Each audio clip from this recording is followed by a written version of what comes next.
দুইটা পয়েন্ট খুব ইম্পর্টেন্ট। এক হচ্ছে কি, আমি যেটা দেখছি আমার এক্সপিরিয়েন্স থেকে, দুই টাইপের মানুষ আমি দেখছি। এক হচ্ছে কি যারা জানে না এবং জানতে চায় না।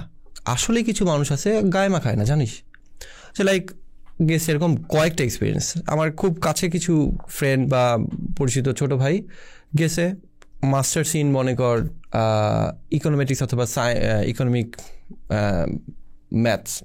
অ্যান্ড ম্যাথস, হ্যাঁ, কোর্সে পছন্দের সাবজেক্ট, বেশিরভাগ ক্ষেত্রে পছন্দের সাবজেক্ট হিসেবে যায়। যাওয়ার পরে তারা চিন্তা করে কি, কারণ তাদের চিন্তা হচ্ছে আমি তো অস্ট্রেলিয়া যাচ্ছি, গিয়ে আমি মাস্টার্স করতে পারতেছি, এবং মাস্টার্স করার পরেও এখন এক্সটেন্ডেড একটা ভিসা দেয়, আরও 2 বছর থেকে থাকতে দেয়। মানুষের আচ্ছা 4 বছর থাকতে পারবো, এটা আরও এক্সটেনশন হবে, হ্যাঁ আমি কিছু একটা এক্সপিরিয়েন্স নিয়ে আমি তো ওইখানে নাও থাকতে পারি, like I don't really care, PR দরকার নাই, চলে আসবো। পরে তো ওইখানে গিয়ে দেখে মামা মানে আমি পড়াশোনার সময় প্রচুর রেস্ট্রিকশন, জব করতে দেয় না, মানে ওয়ার্কিং আওয়ার রেস্ট্রিকশন, এটা সেটা করা যায় না, আর খরচ অনেক বেশি। তুমি যদি পিআরটা সাথে সাথে নিয়ে নিতে পারো কোনোভাবে, খরচ অনেক কমে যায়, তাই না? প্লাস তুমি অনেক অপশন পাও, এবং সবচেয়ে বড় কথা পাশ করার পরে তুমি যে জব একটু এক্সপিরিয়েন্স নিতে চাবা, কারণ তুমি একটা পাশ করার পরে, এটা খুব ইম্পর্টেন্ট যে তুমি একটা জাস্ট ডিগ্রি নিয়ে দেশে ব্যাক করা, আর ওর পরে 6 মাস 1 বছর কাজ করে দেশে ব্যাক করার হিউজ পার্থক্য। কারণ জব এক্সপিরিয়েন্সটা তখন কাউন্ট হয়, পিআরও কাজে লাগে, তুমি এক্সপিরিয়েন্স হিসেবে কাউন্ট হয়, কিন্তু তুমি জবই করতে পারলে না, বিকজ তুমি পিআরে চিন্তা করো না। কেন করো না? তুমি যখন ডিগ্রিটা চুজ করছো, তুমি এমন একটা সাবজেক্টে করছো যেটার কোনো পিআরই হয় না। সো তুমি জাস্ট একটা শখের বসে করে ফেলছো, নাম্বার 1। সেকেন্ড কেস আরেকটা বলি, আমার হয়েছে পরিচিত এক ছোট ভাইয়ের ক্ষেত্রে, সে এটা আরও স্কেরি, এটা আরেকটা পয়েন্ট হচ্ছে কি যে আসলে কিন্তু এটা ডিফিকাল্ট মানে কিছু কিছু ইনফরমেশন তোমাকে আসলে প্রফেশনাল হেল্প থেকে নিতে হবে, এটা মানুষও বুঝতে পারে না। মানুষের মনে করে যে আমি তো মাতবর। কি হয়েছে, আমি একটা পার্টিকুলার সাবজেক্টে মাস্টার্স ইন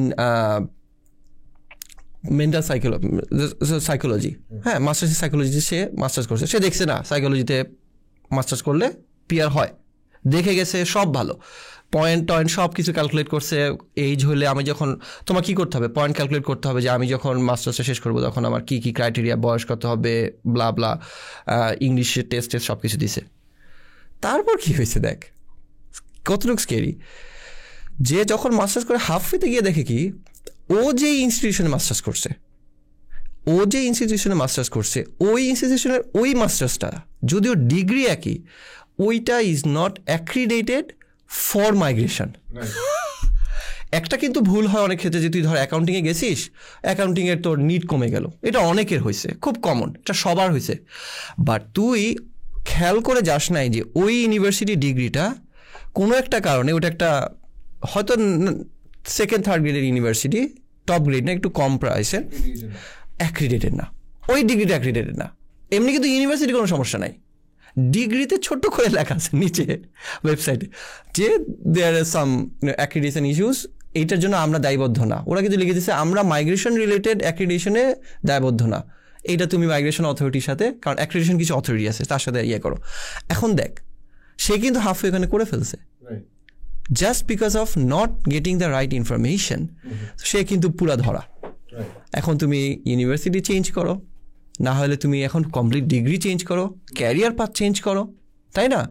কারণ আমি তো ডিগ্রি পাইতে পারি, বাট আমি যদি পার্মানেন্ট রেসিডেন্সি না হয় তাহলে আমার ডিগ্রির ভ্যালু কি? হ্যাঁ ডেফিনেটলি ভ্যালু আছে, তখন তোমাকে আরও খরচ করতে হবে।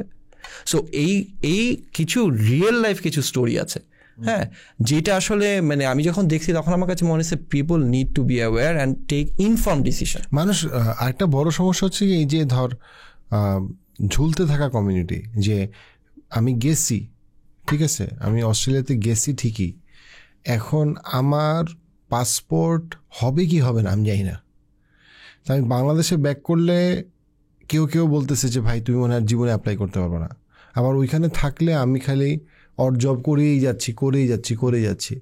এই ক্ষেত্রে যে একটা এক্সপার্ট অপিনিয়ন নেওয়া, ডেফিনেটলি ডিসিশনটা সবসময় হয়তো ক্লিয়ার না, মানে ইভেন কনসালটেন্টের কাছেও ক্লিয়ার না, কিন্তু কনসালটেন্ট তোমাকে আর অনেক বেটার প্রস অ্যান্ড কনস বলতে পারে।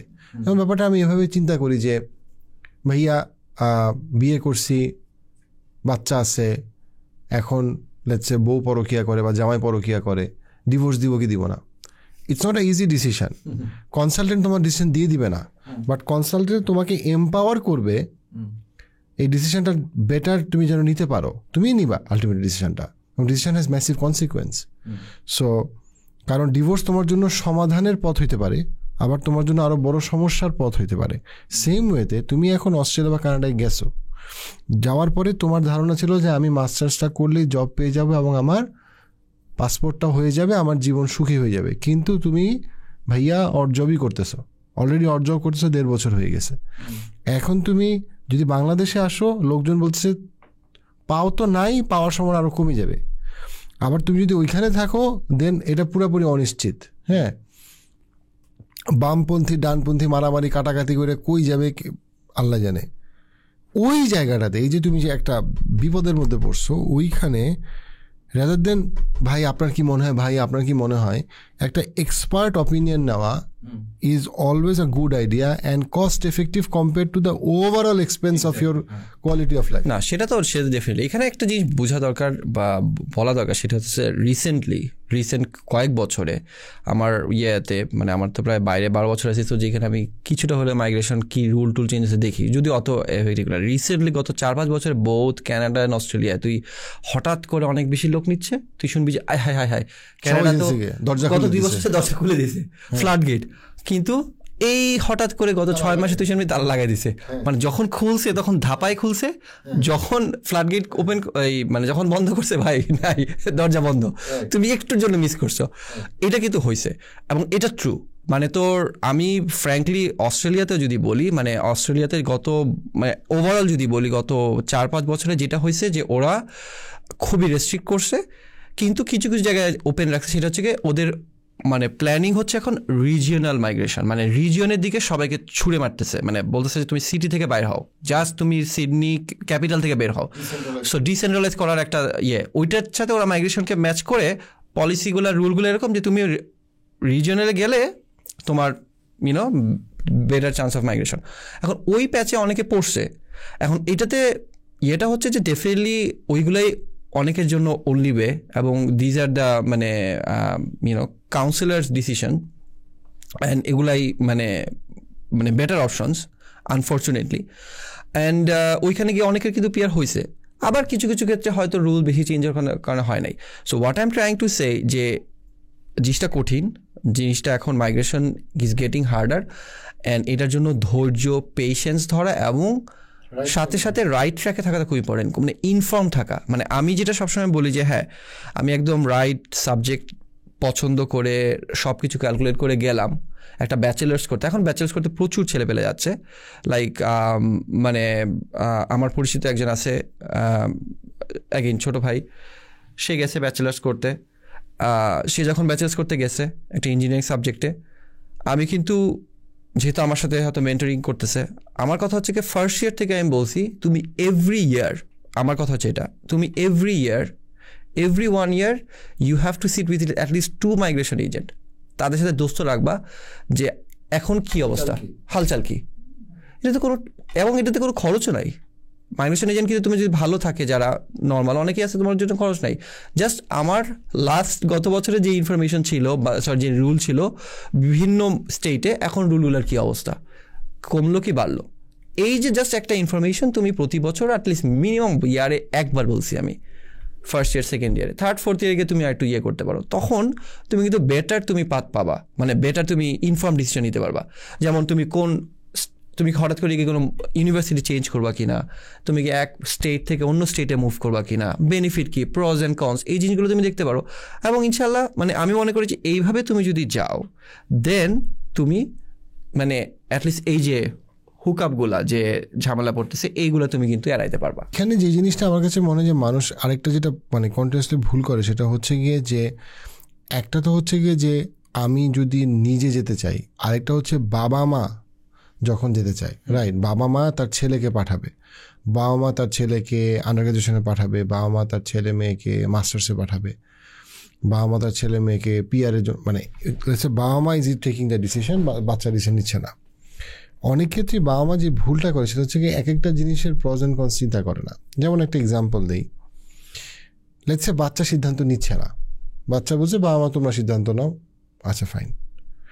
এখন প্রথম কথা হচ্ছে গিয়ে যে আমি যদি এটাকে পিওরলি, একটা তো হচ্ছে গিয়ে যে আমি ইন জেনারেলি এনকারেজ করি যে আন্ডার গ্রাজুয়েশন দেশে করুক, ম্যাচিওর্ড হোক, তারপরে বাইরে যাক। এটাকে আমি যদি পিওরলি ফাইন্যান্সিয়াল জায়গা থেকে দেখি, মানুষের জন্য বাংলাদেশে খুবই কমন হচ্ছে কি যে বাচ্চাকে আন্ডার গ্রাজুয়েশনে পাঠানোর জন্য একটা বিরাট লোন নেওয়া। যেই লোনটা নেওয়ার ক্যাপাবিলিটি তার নাই, কিন্তু বাচ্চা যে সে খরচ করবে কারণ তার একটা ইমোশনের জায়গা। বাট আবেগের দাম কত এটা নির্ণয় করাটাও ইম্পর্টেন্ট। দেখা যাচ্ছে যে একটা আন্ডার গ্রাজুয়েশন করতে 1.5 কোটি টাকা লাগবে, সো 2টা ছেলেকে পাঠাইতে 1.5-3 কোটি টাকা লাগবে। এখন 3 কোটি টাকা অনেক ফ্যামিলি নাই, কিন্তু তারা হয়তো অনেক কষ্টে বাচ্চাকে ইংলিশ মিডিয়াম স্কুলে পড়াইছে, ফাইন। বাট তোমার তো এই টাকাটা নাই, বাট তারপরে তুমি লোন করতেছো, জমি বন্ধক দিতেছো, কারণ তুমি চিন্তা করতেছো আমি যদি তাকে 2 বাচ্চাকে 3 কোটি টাকা দিয়ে পাঠাই তাহলে 2টা বাচ্চাই তো নিশ্চয়ই নাসার বিজ্ঞানী হবে। মোদ্দা কথা হচ্ছে যে এই ছোট একটা ইনফরমেশন, মানে ছোট একটা কাজ, সেটা হচ্ছে বাবা 10 জন 10 কথা বলতেছে, বাট ওইটাকে ভেরিফাই করা এবং অথেন্টিক ওয়েবসাইটের থেকে তুমি ভেরিফাই করো, ইউ উইল গেট ইট। এবং এরকম অনেক এক্সাম্পল আমি পরে আমার অনেককে হেল্প করছি বা ভিসা অ্যাপ্লিকেশন করছি যেখানে আমি দেখছি যেটা করা যায়। রাইট, সো অনেকভাবে যাওয়ার সুযোগ আছে এবং এখানে ক্রাইটেরিয়াগুলো জেনে ঠিক মতো ইনফর্ম ডিসিশন নেওয়া, প্রজ অ্যান্ড কনস বোঝা, কোন ইউনিভার্সিটি, কোন টপিক, কোন দেশ, এই জিনিসটা আমার কাছে মনে হয় খুবই ইম্পর্টেন্ট।